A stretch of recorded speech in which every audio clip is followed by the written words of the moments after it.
Psalm 67.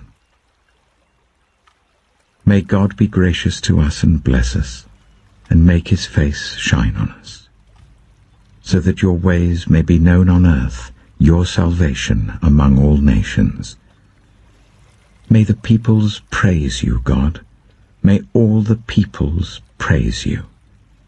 May the nations be glad and sing for joy, for you rule the peoples with equity and guide the nations of the earth. May the peoples praise you, God. May all the peoples praise you. The land yields its harvest. God, our God, blesses us. May God bless us still, so that all the ends of the earth will fear him. Proverbs chapter 5. My son, pay attention to my wisdom. Turn your ear to my words of insight, that you may maintain discretion, and your lips may preserve knowledge. For the lips of the adulterous woman drip honey, and her speech is smoother than oil. But in the end she is bitter as gall, sharp as a double-edged sword. Her feet go down to death. Her steps lead straight to the grave. She gives no thought to the way of life. Her paths wander aimlessly, but she does not know it. Now then, my sons, listen to me. Do not turn aside from what I say. Keep to a path far from her. Do not go near the door of her house, lest you lose your honor to others and your dignity to one who is cruel, lest strangers feast on your wealth and your toil enrich the house of another. At the end of your life you will groan when your flesh and body are spent. You will say, "How I hated discipline, how my heart spurned correction. I would not obey my teachers or turn my ear to my instructors, and I was soon in serious trouble in the assembly of God's people." Drink water from your own cistern, running water from your own well. Should your springs overflow in the streets, your streams of water in the public squares, let them be yours alone, never to be shared with strangers. May your fountain be blessed, and may you rejoice in the wife of your youth. A loving doe, a graceful deer, may her breasts satisfy you always. May you ever be intoxicated with her love. Why, my son, be intoxicated with another man's wife? Why embrace the bosom of a wayward woman? For your ways are in full view of the Lord, and he examines all your paths. The evil deeds of the wicked ensnare them. The cords of their sins hold them fast. For lack of discipline they will die, led astray by their own great folly.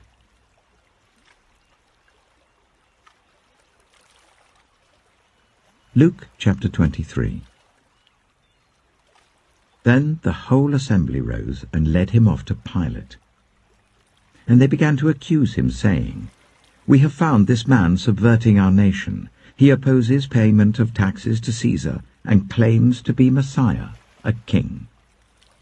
So Pilate asked Jesus, "Are you the king of the Jews?" "You have said so," Jesus replied. Then Pilate announced to the chief priests and the crowd, "I find no basis for a charge against this man." But they insisted, "He stirs up the people all over Judea by his teaching. He started in Galilee and has come all the way here."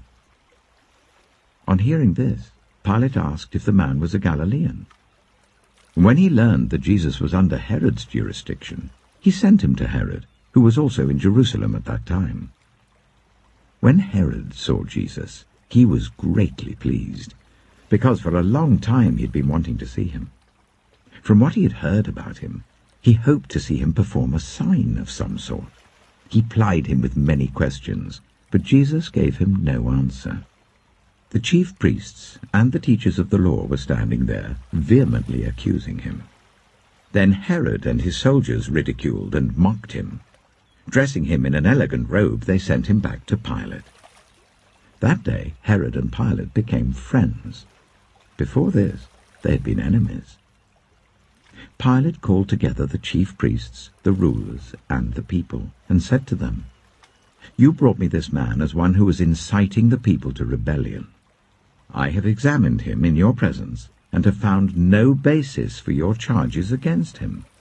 Neither has Herod, for he sent him back to us.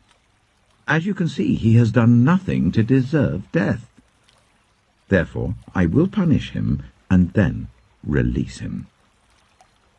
But the whole crowd shouted, "Away with this man! Release Barabbas to us!"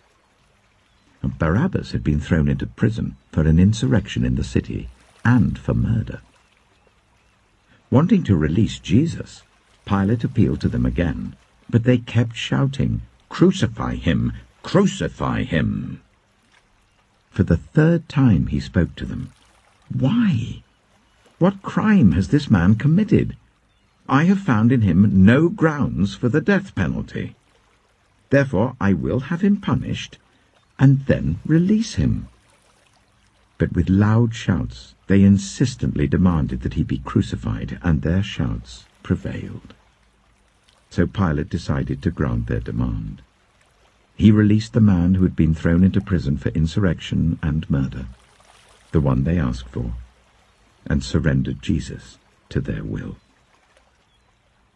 As the soldiers led him away, they seized Simon from Cyrene, who was on his way in from the country, and put the cross on him, and made him carry it behind Jesus. A large number of people followed him, including women who mourned and wailed for him. Jesus turned and said to them, "Daughters of Jerusalem, do not weep for me. Weep for yourselves and for your children. For the time will come when you will say, 'Blessed are the childless women, the wombs that never bore and the breasts that never nursed.' Then they will say to the mountains, 'Fall on us,' and to the hills, 'Cover us.' For if people do these things when the tree is green, what will happen when it is dry?" 2 other men, both criminals, were also led out with him to be executed. When they came to the place called the Skull, they crucified him there along with the criminals, one on his right, the other on his left. Jesus said, "Father, forgive them, for they do not know what they are doing." And they divided up his clothes by casting lots. The people stood watching, and the rulers even sneered at him.